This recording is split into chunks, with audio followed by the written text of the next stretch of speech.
Imagine a young prince, born in ancient Macedonia in 356 BCE, who would grow up to become one of history's most legendary figures. This is the story of Alexander the Great, and it begins not with battles or conquests, but with a curious boy who dreamed of glory. Born to King Philip II and Queen Olympias, Alexander wasn't just any royal child.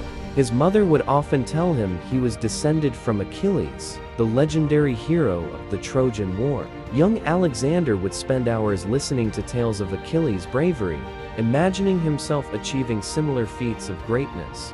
But what truly set Alexander apart was his education. His father, wanting only the best for his heir, hired none other than the great philosopher Aristotle to be Alexander's personal tutor. Picture a teenage Alexander, sitting under the shade of a tree, absorbing knowledge about philosophy, science, literature, and the natural world from one of history's greatest minds. These lessons weren't just academic exercises. Aristotle's teachings about logic and reasoning would later help Alexander become a brilliant military strategist. The stories of great heroes and distant lands sparked his imagination and fueled his ambition to explore the unknown.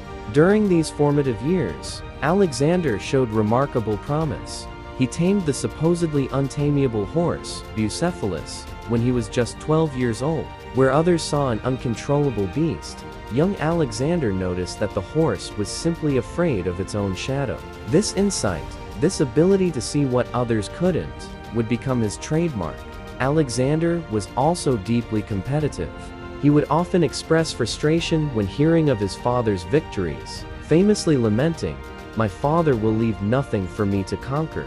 This burning ambition, combined with his extraordinary education and natural talents, was forming him into something remarkable. The young prince spent countless hours studying military tactics, practicing combat, and learning about the cultures beyond Macedonia's borders. He wasn't just preparing to be a king, he was preparing to change the world. Every lesson, every story, every challenge was shaping him into the leader he would become. Little did anyone know that this prince, raised on tales of heroes and schooled by a philosopher, would soon embark on a journey that would create one of the largest empires the ancient world had ever seen. But that's another chapter in the incredible story of Alexander the Great, a story that began with a boy who dared to dream of greatness.